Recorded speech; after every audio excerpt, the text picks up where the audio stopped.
There are Olodos in other parts of Africa. There are country. Yes. I think I've said the country before. Yes. There's a country that is also chasing all of every other Africa. Goba, that's an Olodo. We have streamers who have very large followings in millions. I think in an instance I saw you could count about 15 million persons following an individual who does things that would put someone in a psychiatric hospital. Aggressive celebration of ignorance. Oh, true. That's it. Because now it's not just stop. It doesn't stop there. Because virality pays. If you don't have a PVC, you're part of the Olodo Uprising. Yes. Hello everyone, you are welcome to the Tech Rave podcast where we talk about tech and everything in between. My name is Rokalke Igejemima and I'm going to be your host today. Before we move on, have you watched the last episode? If you haven't, do well to click on the link to watch the last episode. And with me, I have the AGM of Speedlink Institute of Technology and Innovation, Mr. Irinosa Favor Ayende. Such a pleasure to have you here, sir. Thank you very much. Me, I also have Ms. Precious Kelechuku, our research analyst. Such a pleasure to have you here. Thank you very much. And I'm also with Mr. Harold, one of our full stack developer. Such a pleasure to have you here. Thank you very much. Are you all excited for this conversation? Yeah. Guess the conversation. We are going to be talking about Tech Uprising and Olodo Uprising. What future does it hold for us? So before we move on, we have a quick game. So the idea of it is fastest answer. The first person to answer the question is the winner. Are we good? Okay. What do you call a substance that neutralizes the effects of a poison? An antidote. An antidote. Okay. All right. Name a country that ends with the letter N. Japan. Japan. Japan. Yes. All right. Then name a country that begins with the letter U. Uganda. Okay. Name an animal that begins with the letter V. Vulture. Okay. So what is the second largest country in the world by land area? Should be China or India? By land area. By land area. That should be Russia. It's one of these Asian countries. It should be within the African I don't scope. know, I'm thinking of America or Canada.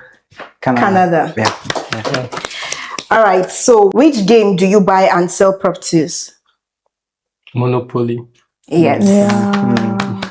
All right, thank you very much. So moving on, before we start this entire topic about Tech Uprising and Olodo Uprising, let's first of all understand what is Olodo Uprising and what is Tech Uprising. So first of all, I think I'm going to start with Mr. Harold. What do you understand by Olodo Uprising?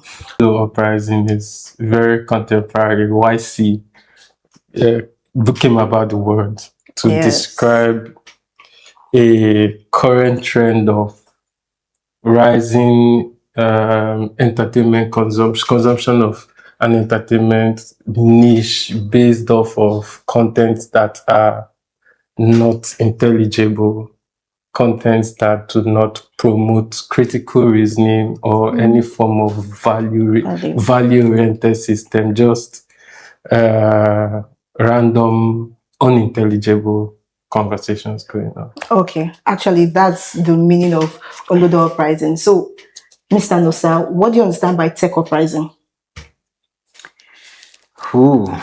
Okay, so just like the word tech, right?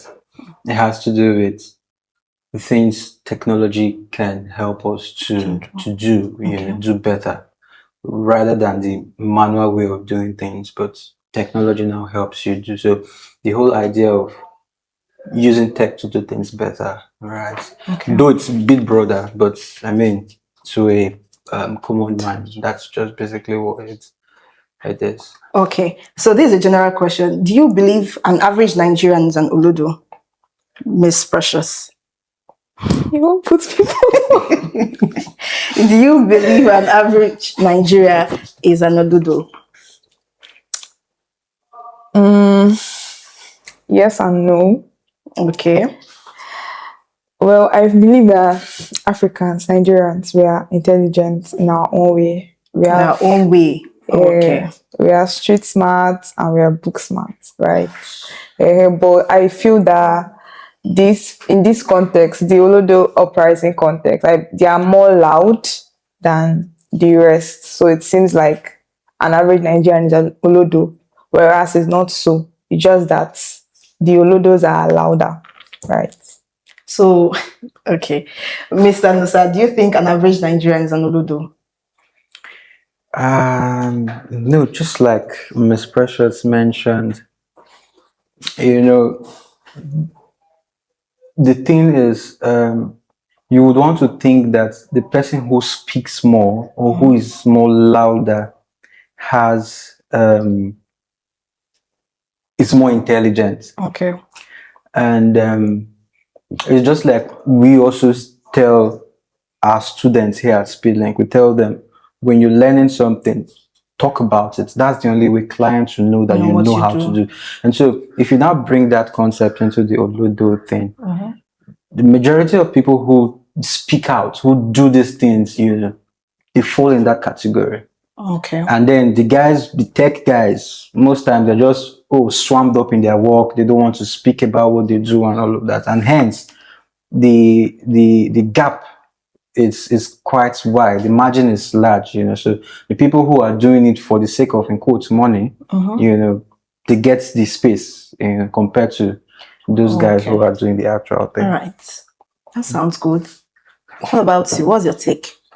Okay. The average Nigerian. In my opinion, I would say basically the human in general starts from the point of knowing nothing, which is categorically at Olodo state, general human scope.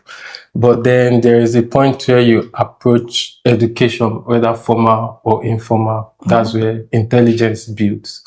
But then the basic constraint that brings about the Olodo uprising situation we are having is a situation where we have a large demographic of individuals unable to hold value-based conversation. Now, is an average Nigerian an Olodo? Not necessarily, because over time, Nigerians have proven themselves to be intelligent persons. But is there a situation of an Olodo uprising? Yes, there is. And that's where the problem is, because in that situation, we have a very high, okay, let me use, for instance, you have streamers who have very large followings in millions. I think in an instance I saw, you could count about 15 million persons following an individual who does things that would put someone in a psychiatry hospital, and they are enjoying that. Now, if you take the number of those 15 million persons, it's alarming. It's a very scary number. You have over 10 million persons out of school in Nigeria. So you see the wide margin of literacy and illiteracy growing. So it brings about a larger number of persons who cannot hold those value-based conversations, which now results in the problem of the Olodo uprising. Okay, so now, do you think Olodo uprising is actually a societal issue, or is just a social media trend? Is that for me? Yes, okay. Let's start with you. So I like to think that the system has actually, or is actually what has given rise to that. Growing up, you'd hear, go to school. When you get to school, you get a good job, you get money, to such things. Yeah. Now, the system, in quotes, you have the social media, the likes of Facebook, the likes of Instagram, and the likes, Yes, they are all out to make money. And in their bid to make money, they have given individuals that leverage to also partake in their money-making scheme. And now, in doing that, people now see that, oh, if I go to TikTok and dance and shake my body, I'll be paid X amount of dollar. Why do I need to go to school? Right. Right. So, if at 16 years, 15, 14, 16 years, I can go to TikTok, I can go to Facebook and just blabbing and doing all of that. At the end of the month, what I'm receiving, I can use it to pay 5 lecturers, in quotes, their salary. True. So, give me a moral reason why I should still go to school. However, understanding that there is still, like Mr. Harold mentioned, you want to be able to have conversations. I read a post something, was it yesterday or 2 days ago? There's a particular, I wouldn't want to mention this, but there's a particular, in quotes, influencer who came up and said he graduated from a particular school. Yeah. All right. And I think yesterday, the school came out with a memo that nobody, they have never given such, this thing. And then, if you even look at the certificate the person posted online, I mean, who graduates with first class upper? Who does that? Yes. Now you now see the issue. The issue necessarily may not be money, but you cannot even decipher to know that there is nothing like a first class upper. Then it's an issue. Then don't you think that is an act of an Olodo? Of course, that's where we are going to. It is. But then, I mean, people just need to know. I think there's going to maybe more questions are asked. People who are intellects, there is something they also need to learn from this Olodo trend. Shameless marketing. Good. That's it. They need to be able to learn. If you say this is what you do, you need to be able to carry it on your head and say, now this thing that they sell. Yeah. So I think there has to be a balance. Okay, so in the conversation, we talked about our leaders. So do you think our leaders is one of our major problems? Why, safe to say, an average Nigeria is tagged an Olodo? Well, you see, I would always hold a personal opinion that the trend of the Olodo uprising is a very broad conversation, but then we are hammering on the wrong persons.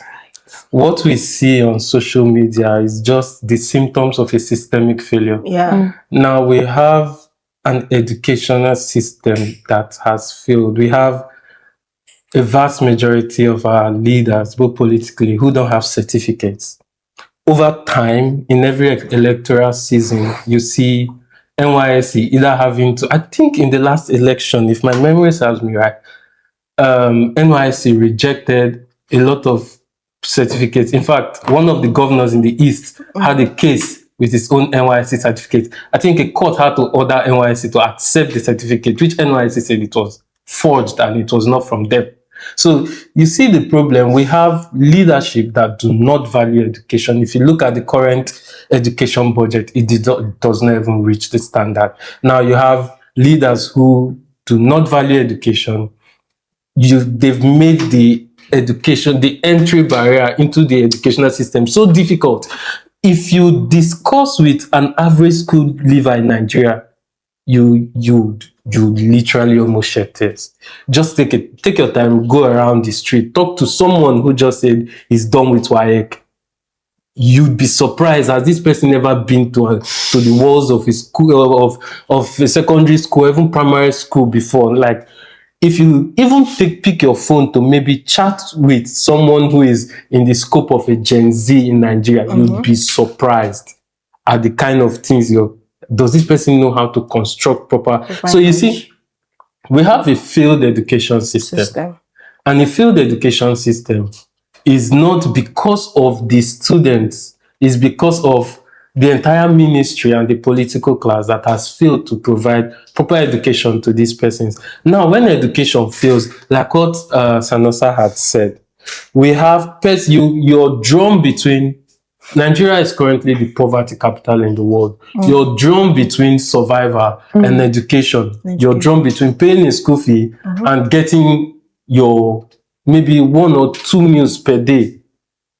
So there was this tweet that was trending that if Albert Einstein who had not eaten, when the apple fell on his head, he wouldn't be thinking of gravity. He would be thinking of eating that apple. Now, the thing is this: if the individual is not fed, you cannot, because concentrated thinking drags energy.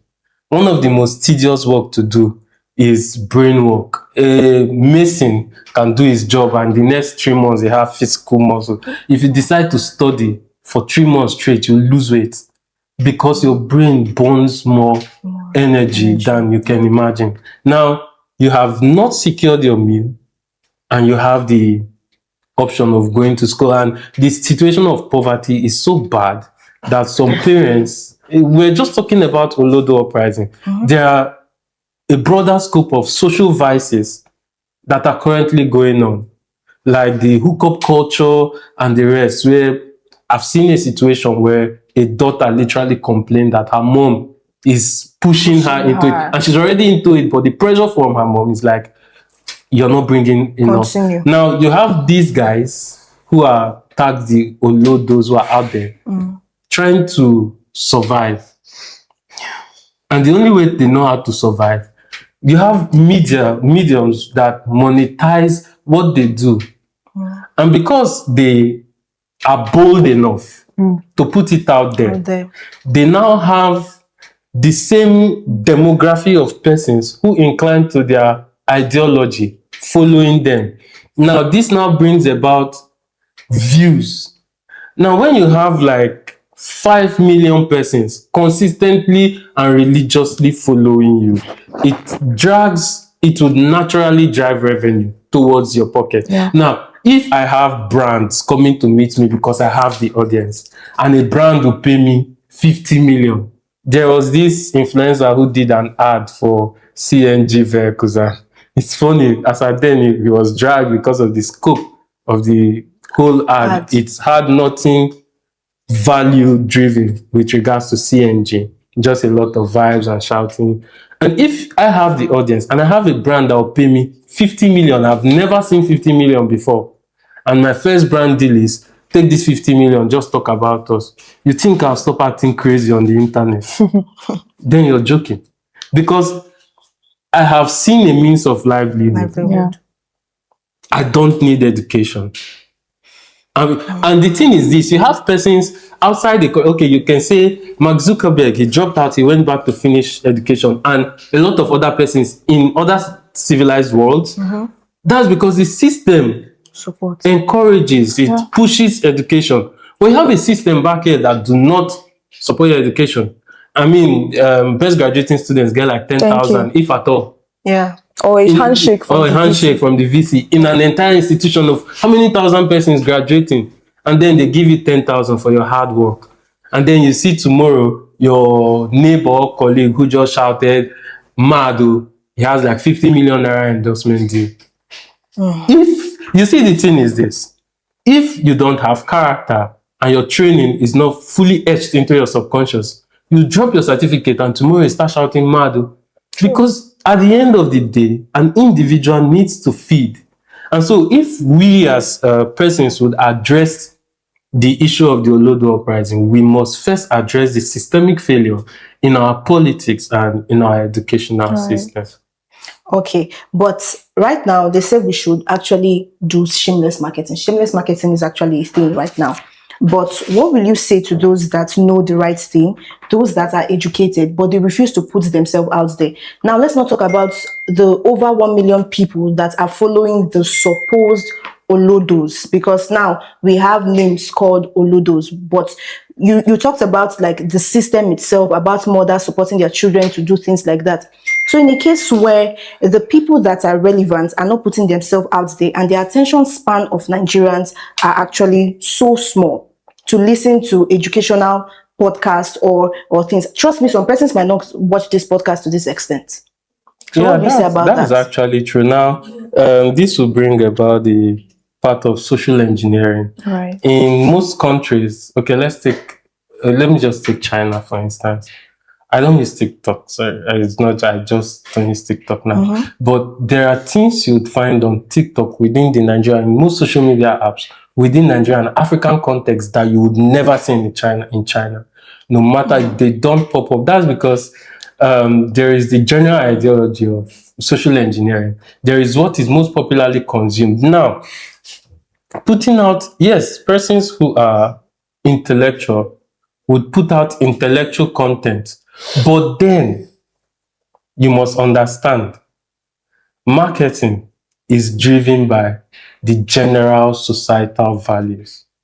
And until 500,000 intellectual people can decide to put out intellectual content and nobody will still watch it.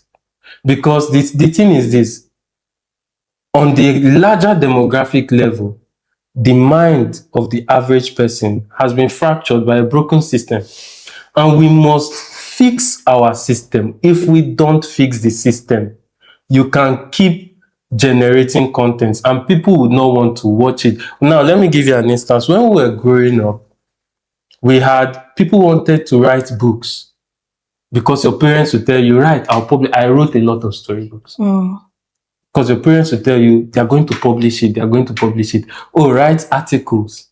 Oh, do this. Persons were interested in STEM because they had a drive for it.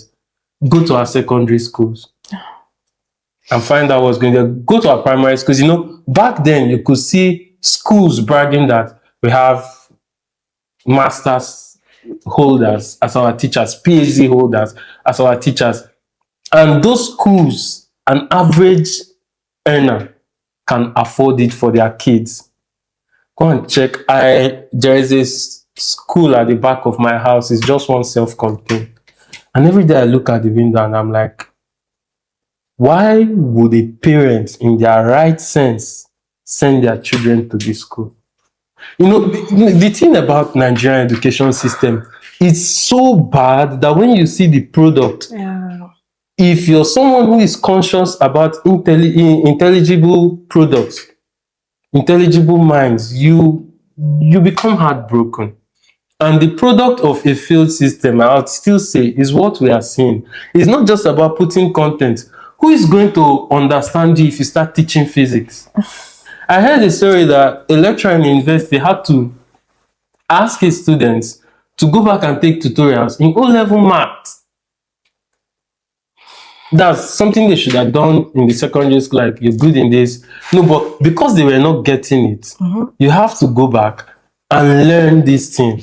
There is, we have not understood the margin between the coming generation, the intellectual gap between the coming JAMB is now 150. Very soon. I was going to say, that's like saying 33 1 over 10. over 4. Oh, 3 over 10. Back then, if you score 200, you just close your mouth. Yes, you can't tell anybody you score 200. You might just say, my score is not out. At 200. At 200 or 250. 250 is like, 250 is like get the brag. engineering. You cannot get medicine if you get below 250. And then we have 150. And then we have them saying you don't need maths. I think currently, which institution is that is giving fisheries for free?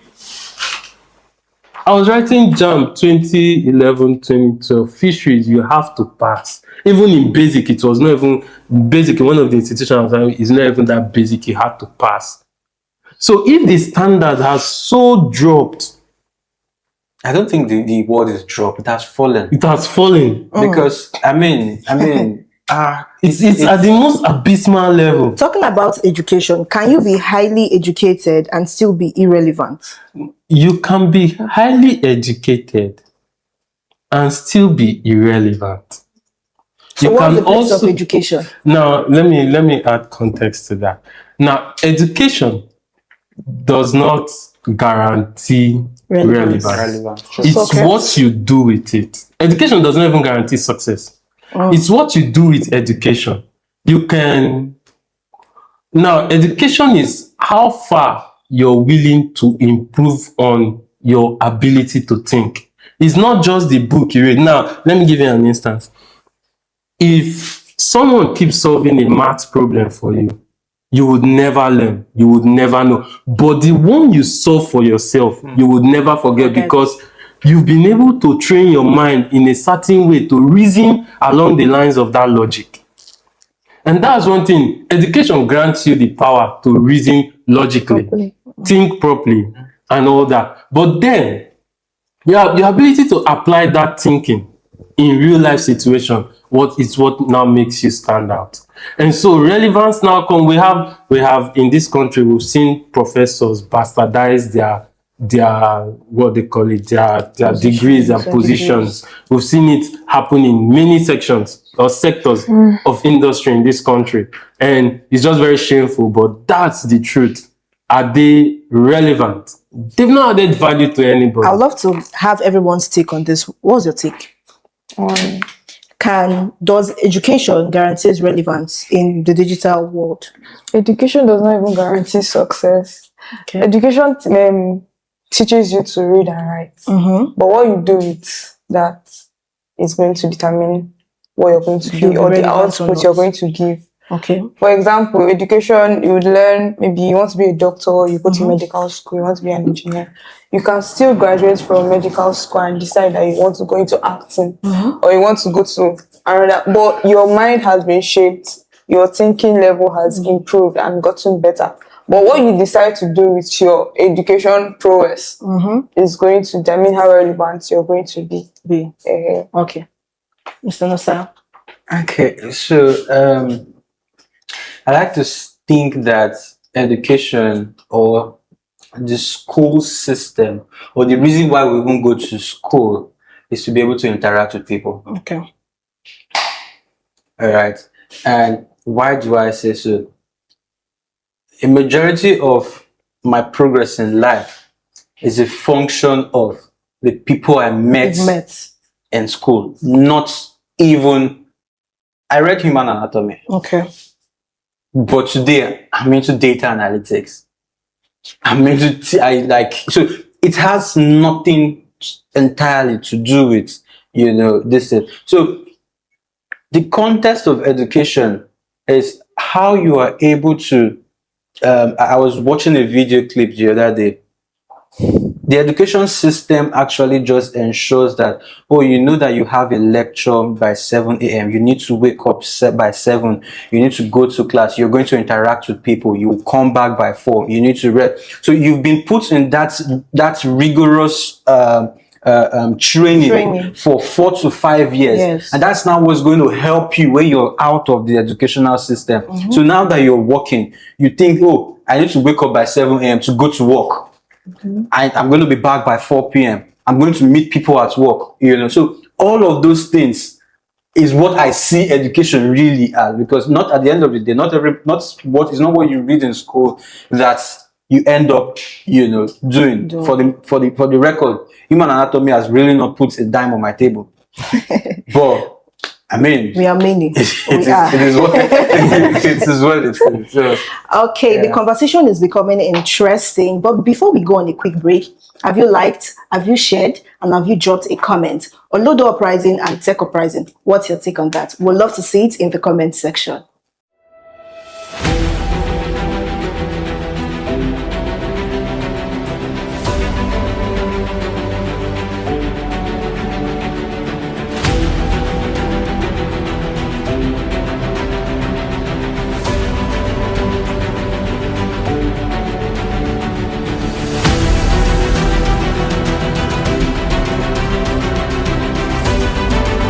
Welcome back. The conversation has been interesting and we are yet to move into another session. So before we go into Tech Uprising, have you ever been an Olodo one time or the other in your life? Even though it's just for 2 minutes.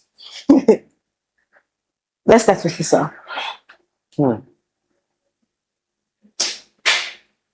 Well, have I?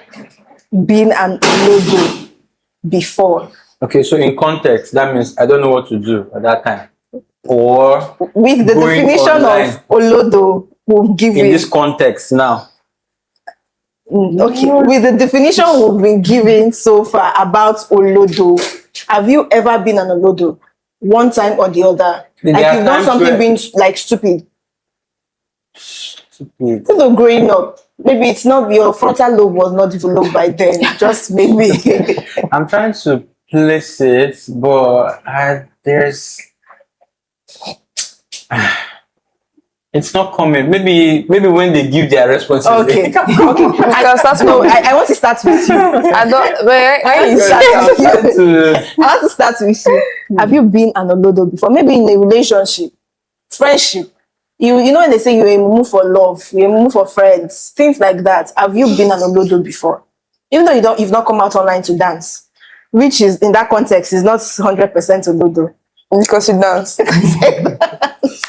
Yes.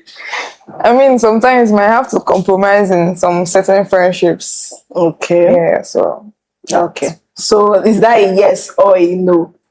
I'm just saying, generally speaking. Let's hear from you, Mr. Aaron. Okay. If I have acted like an Olodo at some point, yeah, everybody has. Now Thank you. let me explain. You will say your own. That does not make you an Olodo. Throughout human existence, there are times throughout your life cycle you will make poor choices, and you take opinions that you'd have to change. And when you look back, yeah, it's very stupid for doing that. Yes. That's like an Olodo moment, but it does not make you an 100% Olodo. Olodo. But now the situation of the Olodo Uprising, because we need to put this in proper Yeah, context. exactly. There has to be a context Yes. for it. So the issue of the Olodo Uprising is that there are people who are categorically acting as idiots at every point of their life. You see them in making general choices in the way they think. And now this thing is not because they were born like that. It's because they lacked the proper training to fit into the current modern society. So you see them making poor choices. Like if you go to the street and you see the louds trying to get persons into the vehicle, and you see the way they behave, you see in times of making critical social choices that affect an entire community, and you see people who go out for personal gain and damning the consequence of how it affects these other persons, and you be like, these persons are like, and then you see, okay, let me even take this swipe. You see persons in the political scope doing things that are unimaginably stupid consistently. Yes. Consistently. And then you see those people having issues with their foundational educational background. Now you can boldly categorize this person as a standing Olodo. Standing Olodo. It's not just that. Now see, now the thing is, if you say someone having made maybe an Olodo decision at one point in their life, they want to carry that, there is a general knowledge that human beings have experienced 5 minutes madness daily. Yeah. It doesn't mean you are mad. It's just a temporary moment of relapse due to stressors. You understand? Yes. Inbuilt stressors that make you act like Okay, so Mr. Nusa, now you have your answer, right? Based on the context, based on the precedent he has created, yes, there are points where I just hopped on a there's this investment here, you need to and it's at the points when you now put in your own funds, the whole thing now crashes. Right. So I think and then I also wanted to add a thing too, but I feel like we also need to put into context this idea of Olodo Uprising. So, in context with what, like you mentioned, I think it was YC that brought that up.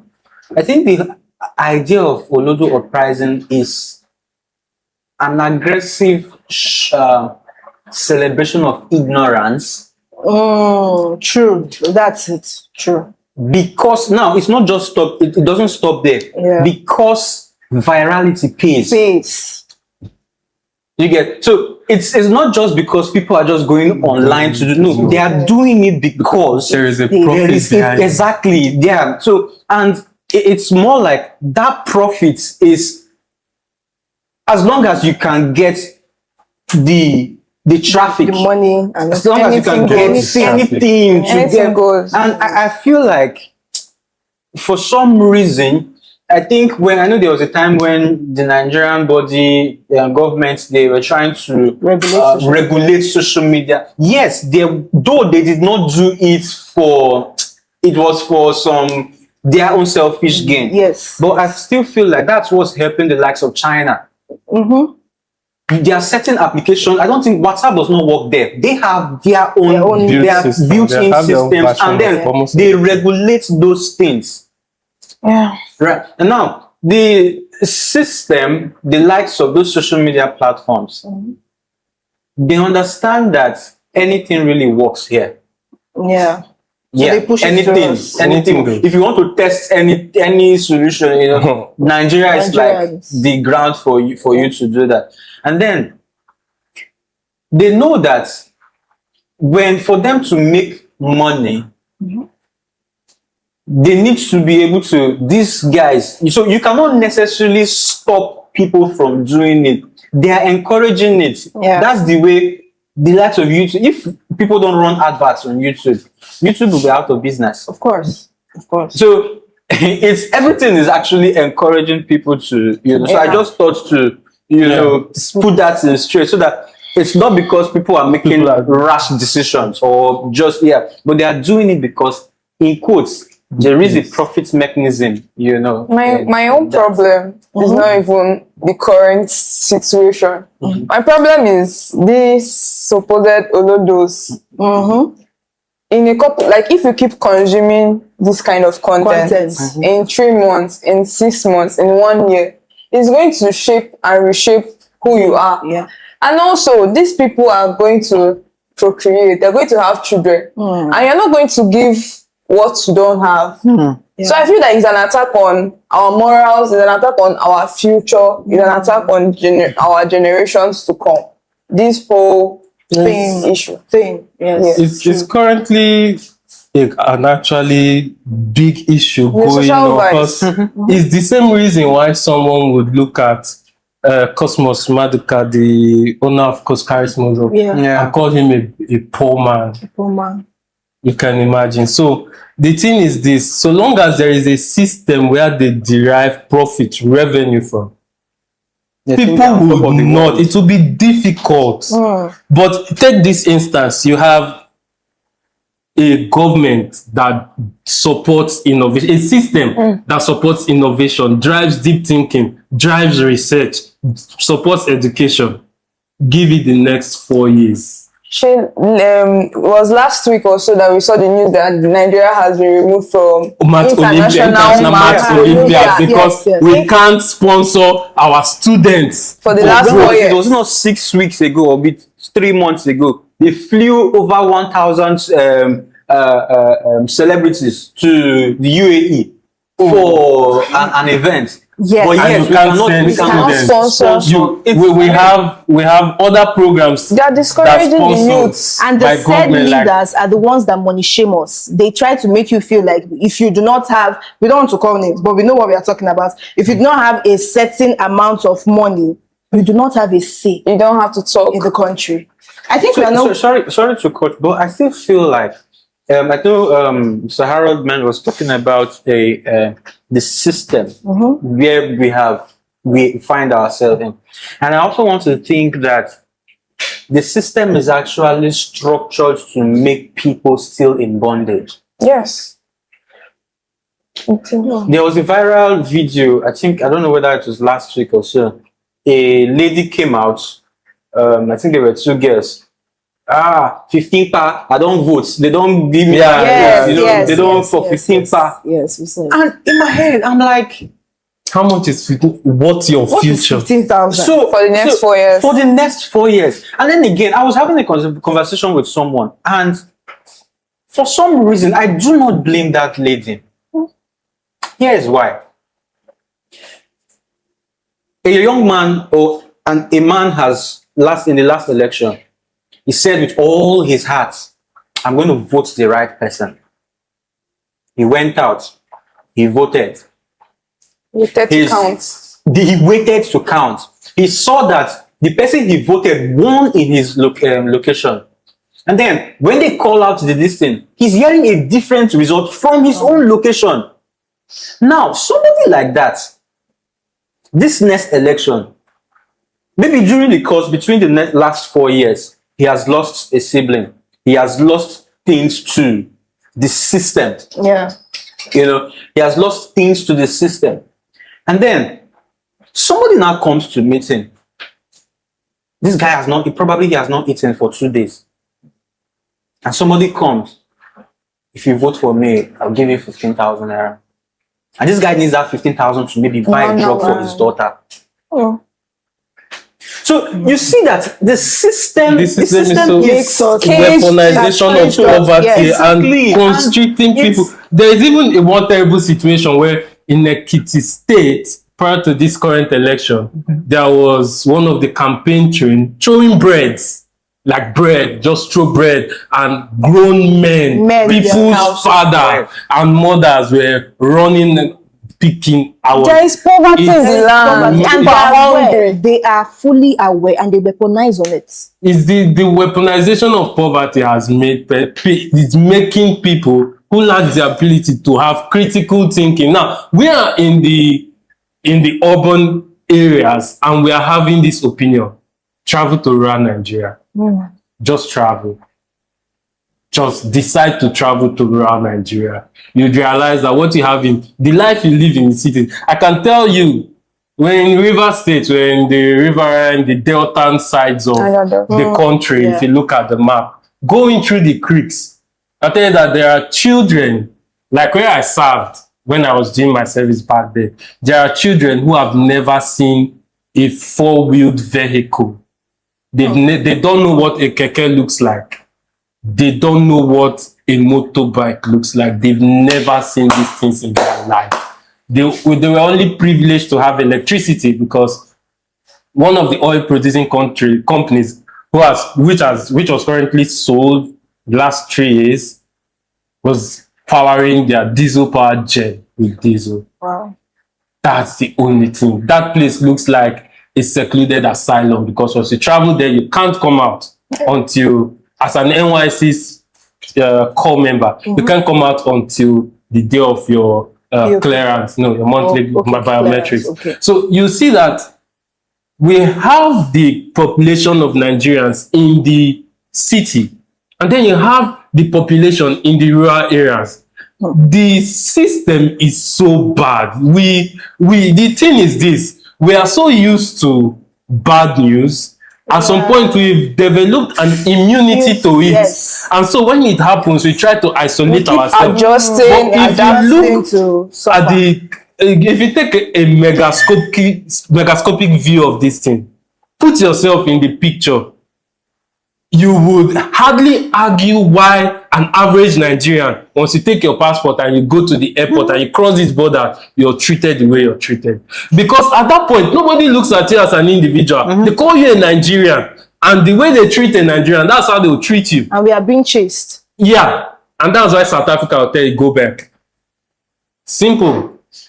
Because we have so garnered a lot of bad PR that you as an individual alone, you need to work extra hard to see the Nigerians breaking out, like Madam Ngozi Okonjo-Iweala, Chimamanda, and the rest, who break out of the social construct and the stereotypes given to Nigeria. They have to work extra hard to prove themselves, and that's why, in as much as we try to talk about negative vices. Talk about vices, make it known to the public, and try to fight it. We must also try not to fall into the fallacy of hasty generalization or stereotype ourselves in that means. And that's why I would never agree that the average Nigerian is an Olodo. True. But rather, there are situations that have bettered Olodos, which is the same situation. If modeled in other parts of the world, we generate Olodos. There are Olodos in other parts of Africa. Yeah. There is a Yes. I think I've said the country before. Yes. There's a country that is also chasing all of every other African. Go back. That's an Olodo That's behavior. another big one. Exactly. True. That's an Olodo True. behavior. But until we start to attack these problems from the unit cause and not just attacking the symptoms, we have a lot of issues in our country, and Olodo is one of it. But if we must fight it, we must fight it from the fundamental cause. Once we heal you don't go to the hospital and then you tell the doctor, I'm having headache, or I'm feeling chills, and the doctor start loading you with paracetamol and maybe Panadol because they can help manage the situation, and then it keeps loading you that. You'll die of a more serious cause. Yeah. But if it's an actual doctor, okay, I had an experience once when I was 7. I had serious malaria and typhoid because the water was bad and a lot of things. So the first drugstore I went, the man first gave me some meds. I wasn't responding. So at some point I was like, okay, let me go there myself. So I went there, and then he was like, okay, take this one. I saw a med and I asked his son, what drug is that? He said, I don't know. My papa said, man, I'll give you. I was like, okay, but go and ask him. He said he's not around. I was skeptical, but I knew it was not. But I knew that it's either a multivitamin or. So I was like, okay, I took it. But when did that come? I was like, this drug, which drug was that? He said it was a multivitamin. I was like, exactly. You're treating me of malaria and typhoid, and you're giving me a multivitamin. I just tapped my colleague, and let's go. The man was like, Copper, you dey go? Sit down now, make I dey mix am for you. And I want to turn my body to Tesla. I had to leave it. So someone else had to save me for it. It was the bill for that, maybe it was a lot. Yeah. To show you how serious it is. So we have very serious problems in this country. Until you treat the actual cause, we'll just be attacking the symptoms, which is what we are seeing everywhere. And attacking the wrong person. And attacking the wrong persons. We are all victims of a failed system. All right, I don't think we can be able to end this topic about Olodo Uprising. Now let's go into Tech Uprising. In a system where tech have been in existence for quite some time, do you think we are fully embracing AI in context? Do you think we are fully embracing it as business owners, as individuals, or we are allowing it to just replace us and our knowledge? We have not fully adopted AI. Because, for example, countries like China and I heard Ghana now, they have incorporated AI education from secondary schools, primary schools. Don't you think we do that? Nigeria has not adopted that into the curriculum yet. Maybe they would.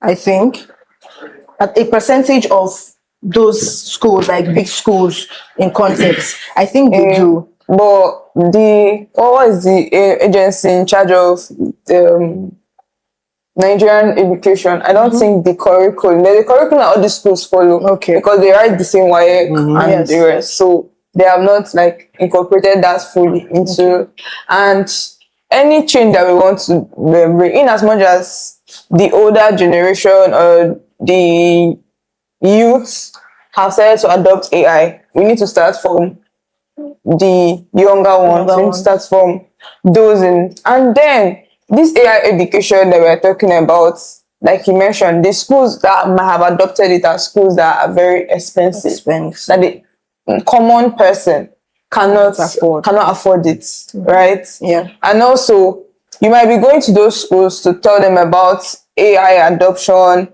robotics, and the rest, but they cannot even afford the kits to build the robot cars or the rest. So it still boils down to the same poverty issue that we have.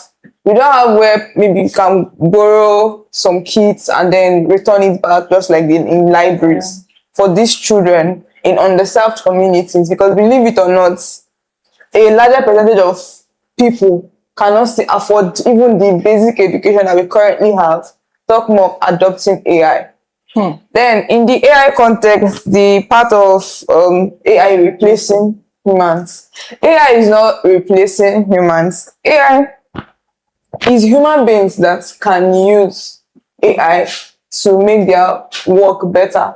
not copy or paste. Because what AI does really well, it's in repetitive tasks. But the brain behind the task, if it's a task that you need to think, you need to generate ideas. You can work in collaboration with AI, but AI cannot really take over idea generation and all. That is why everyone should also be gearing towards getting used to AI in their jobs and in other parts of their life, because it makes them more efficient. Maybe a task that you might need to complete in 20 hours, you begin to do it in less than half of that time, because you now know how to use it. And you now have to know how to use prompt engineering, because the AI, most people, when we talk about AI, most people just think about ChatGPT. So let's just go to that side. In generative AI, you need to know how to prompt your chatbots. You need to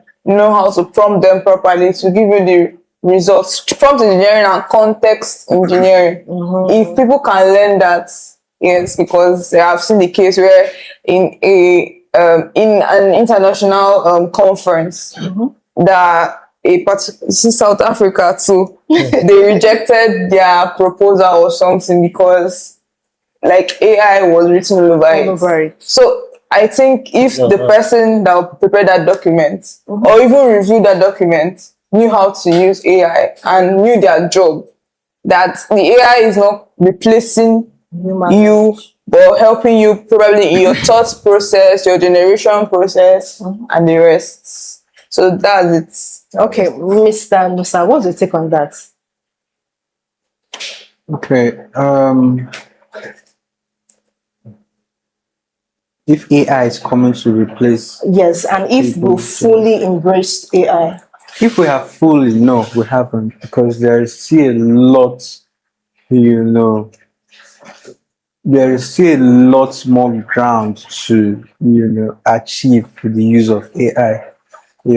I may not want to go so broad into it, but the little as the generative AI, basic prompting, when you tell people, oh, okay, use AI to do something, they just, oh, give me this in 5 seconds. But that's not AI prompting. Prompting now, it's a course in schools on its own. So you need to understand how to actually tell it to, the way I would ask you for something in detailed manner.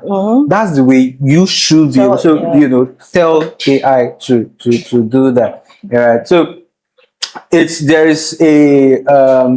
actually a broad topic on that, but we've not even maximized 1% of AI. Of AI. And then the next question of saying, would it replace humans? No, AI would not replace humans. However, I like to put it in this way, that AI would replace people who do not adapt or learn how to use AI.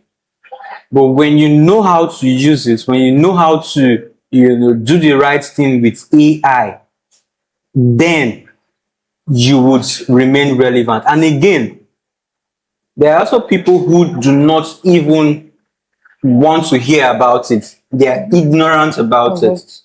Now, AI, those sets of persons are definitely going to be kicked out.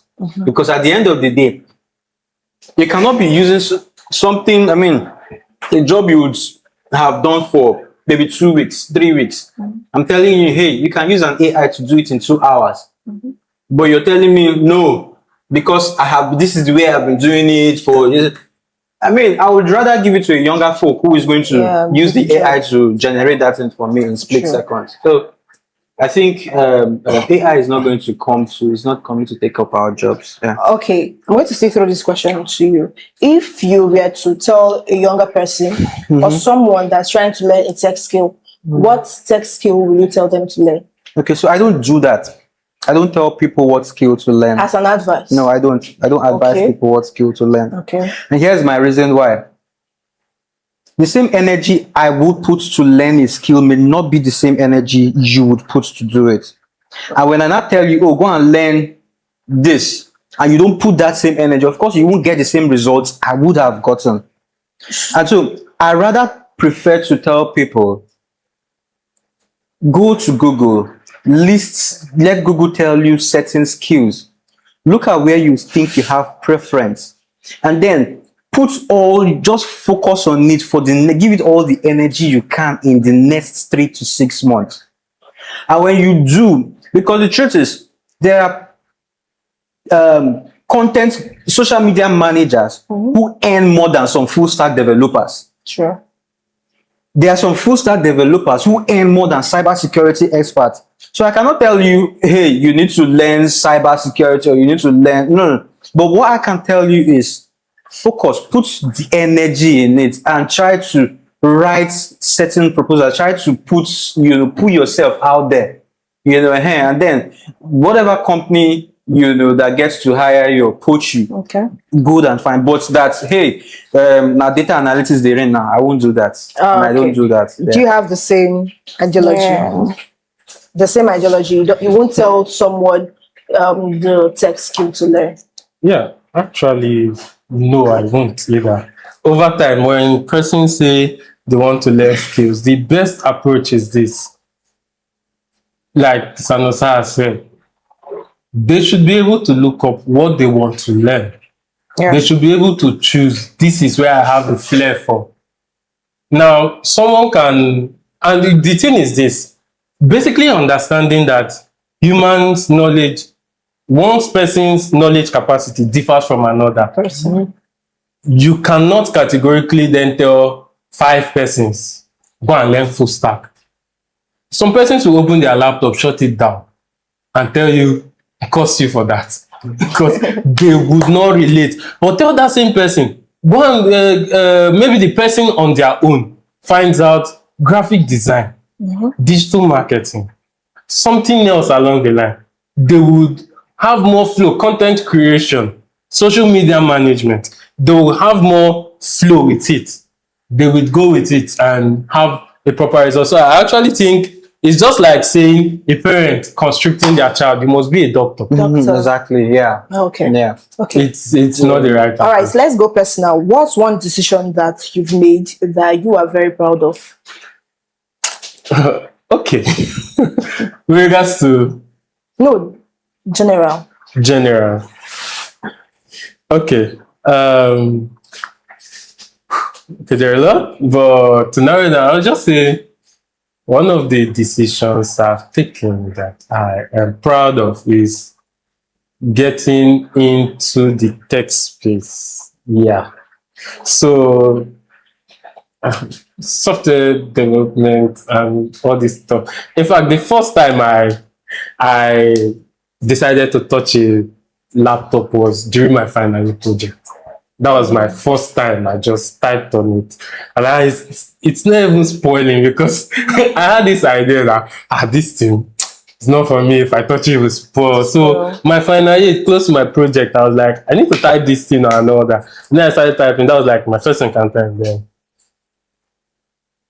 moving to tech, 'cause my core was in geology. But moving to tech, it gives you the fluidity to think. Yeah, you're able to think. And that's an environment that I like. Why did you transition? Why did I transition? So, okay, it's simple. When I had a life experience, I learned from someone, okay? And then I realized that skills would actually change your life better than a routine job. So I know someone very close to me who had a routine job at the height of it. And then he had, after 19 years, his contract was terminated. And at that age, you can't start all over. But if you had a skill or something, you can easily just continue the energy from where you stopped. And so I'm like, okay, so what skill do I learn? So I had to go through the catalog. And then I'm like, no, I think I'm okay with software development. And so I just did that. And you're doing well. You're doing well. All right, Miss Precious, what decision have you made in life that you are proud of? You can tell yourself, Precious, well done. There are a lot, but I would say starting or choosing my course of study early. Yeah, so during our jam, filling of jam form and the rest, there were a lot of things to apply for. Like, I mean, it's engineering, there were a lot of things to apply for, but I went and made my research, and because I love numbers, I filled computer science in my jam form. So after I filled that, and I told some people, some teachers, because they knew my mathematical prowess, they were like, why did I go for electrical engineering? They were like trying to make my decision to look not valid. Yeah. But I'm happy that I made that decision, and that led me to where I am so far. So that's one decision I'm proud of. Okay. All right. Any other? No. Moving on. Okay. Please. For me, I think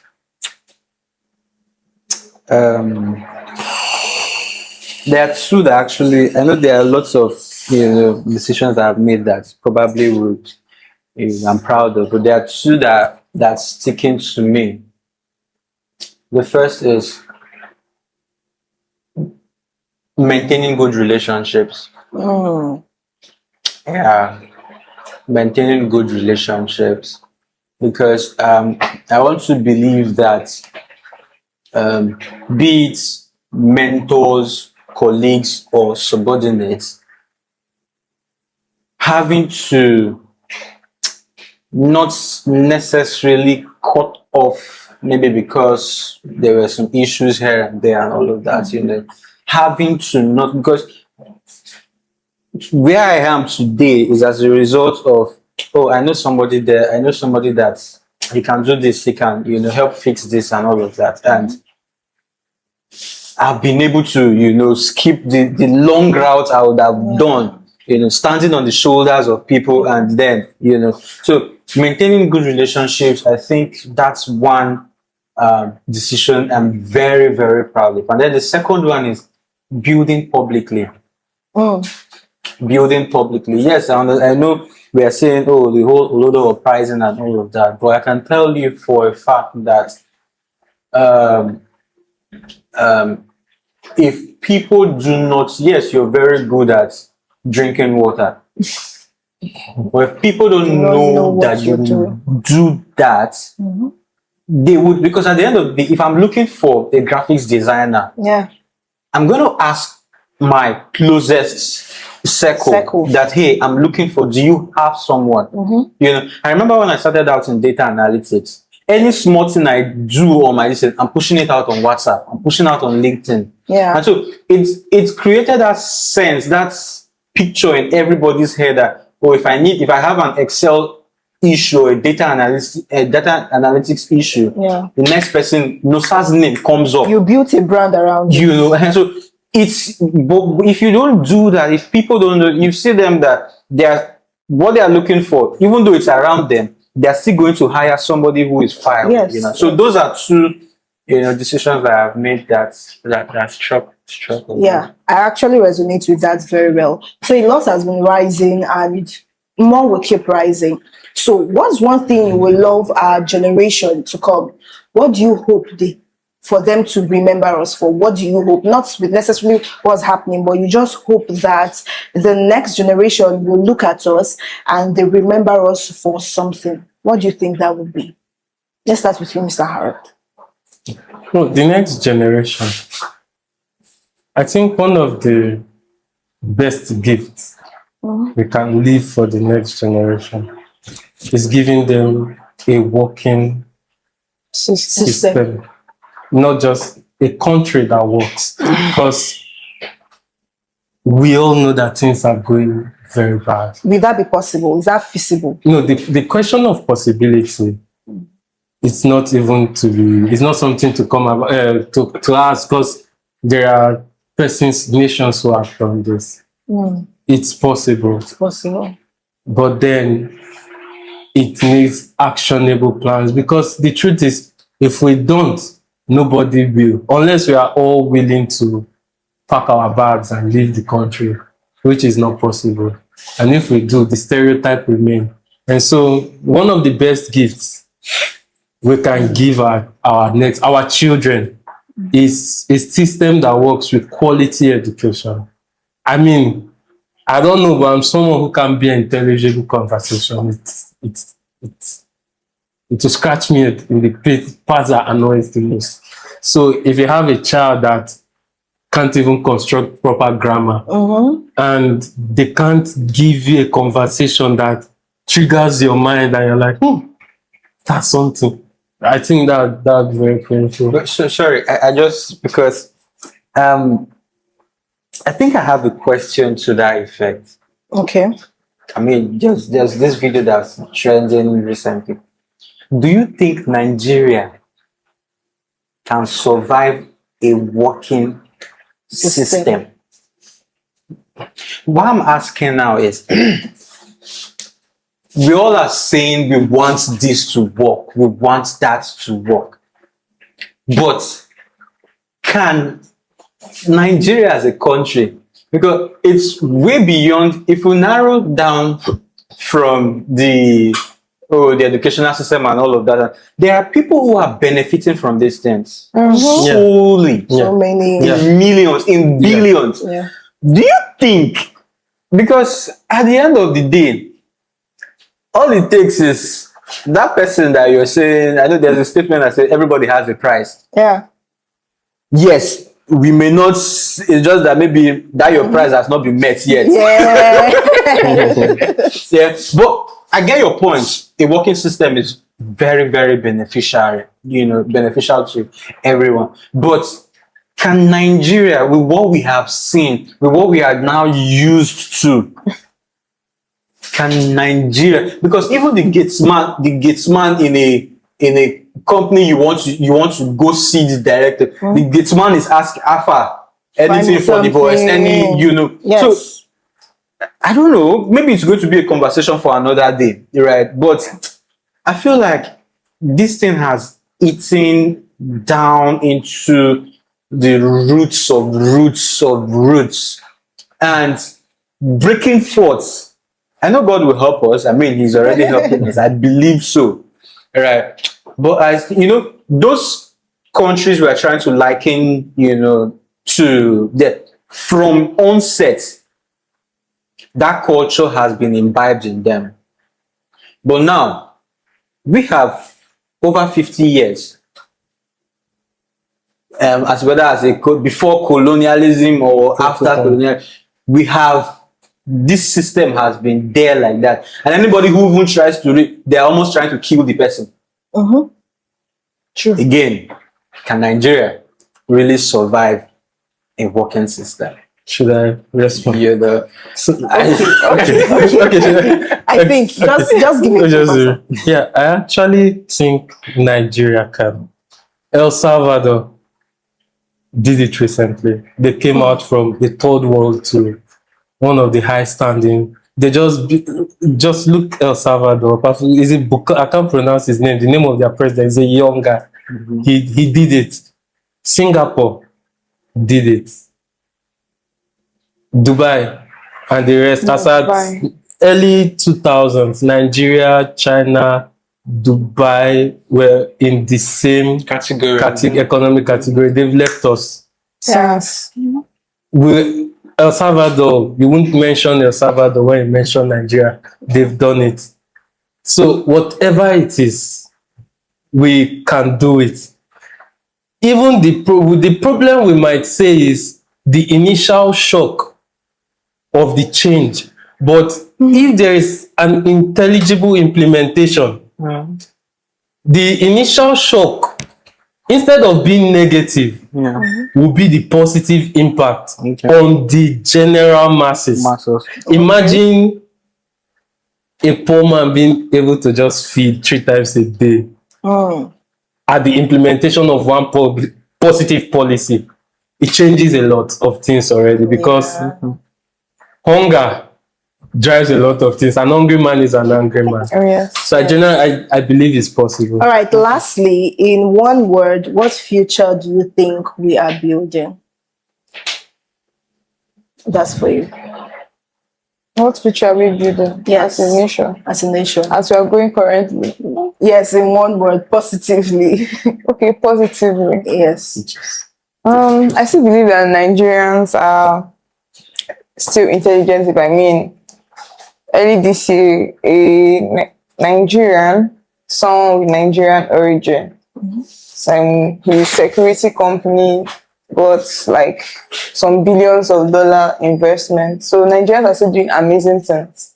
It's just a function of a change in mindset. So the future we are going to be building should start with resetting our mind. Okay. Yes, resetting our minds.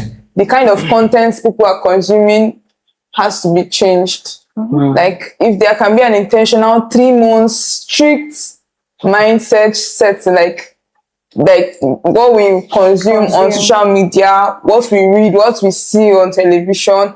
If for 3 months everybody in this country can have a strict mind revolution, it will change a lot. Okay. Yes. Yeah. Okay. So I would like to share mine in 3 perspectives. Okay. As an individual, as organizations, and then as a nation. Definition. Okay. As individuals, we need to collectively or individually do a media diet. You know how you eat carbohydrates in the morning, you take protein in the afternoon, you know. And so if we are saying we do not want to allow these things to continue, then we should stop liking those posts, commenting on those posts. Following. We should stop, we should unfollow. I mean, that's why we have unfollow and follow. You could just ignore. Exactly, you can ignore. Because I don't know why not a dumb conversation has 1 million views. Why? Yes. And you're trying to make a rational conversation out of a dumb post. So It makes you like, if as individuals, if we do that media diet, if we have that check, I think that will go a long way. Because if that does not happen, there is no future.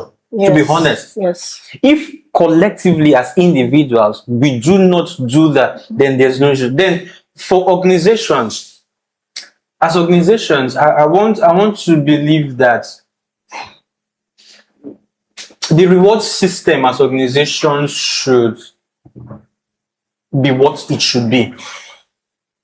As an organization, you shouldn't be rewarding somebody who maybe just take, for example, there's this BB Niger, they call it, or something. Yes, You know how much they cater, the whoever wins it, yes, for the rubbish, because it's actually rubbish, for the rubbish they do online. You know how much they get, and then somebody who comes out with a first class, yeah, you hear, oh, they just gave him 50,000 naira to shake or a hand. Is too much. That's too much, right? You know. So I feel like organizations, we should be able, the reward system should be what it should be. And then, as a nation, just like what Mr. Harold mentioned, enabling environment for people, as basic as light, as basic as electricity. So how much electricity will boost productivity? As basic as those things, good roads that you can come out of your house, you can just take a walk to where you want to go, the hubs, and maybe if there are hubs, like Port Harcourt is so hot because of overcrowding. We have nearby areas. Welcome to Lagos. Just those basic, Like, if those basic things are fixed, trust me, about 60% of our problems are solved. sure. So, if those things are being fixed, then we can now have that conversation of what future do we have to do. Okay, I know I said lastly, but do you think the blogs are a major problem of the country? Yeah. Yes. They are part of the I've blocked, I'm waiting for someone to say blocked this, and you know? muted almost all night. I don't think I have it. I don't have them on my Those feed because it's like I can't read it. It's They like are a terrible brain profit-driven. drain. You can't even They make sense promote- out of it. They It's promote like nonsense. mental retardation. How is this funny in the first place? And why do I need to read Know these about things? it. Why do I need cheap gossips flooding? And these are things people consume daily, per second, per hourly. time. Like people know what has happened in like Lagos when they are in Port Harcourt. You just open your phone and see man dances because he saw chicken. How does that relate to man? It's terrible. And we have major issues in the country and they do not carry it. Yes, elections coming up. PVC. These blogs are not carrying it. They are not pushing that people go get their PVC. And meanwhile, please, if you know you don't have your PVC, please get your No, PVC. you're being kind. If you don't have a PVC, you're part of the Olodo Uprising. That's just very true. Yes. Do you have any other thing to say? No, I think that's all for me. All right, a lot has been said, a lot of conversation have been said, and one thing is clear: the change starts with you. I want to say a very big thank you to the cast and crew for being part of this conversation. We are super excited. Please like, share, and drop a comment. Until next time, I remember Rokalke Ige Jemima. Thank you. Bye. Bye.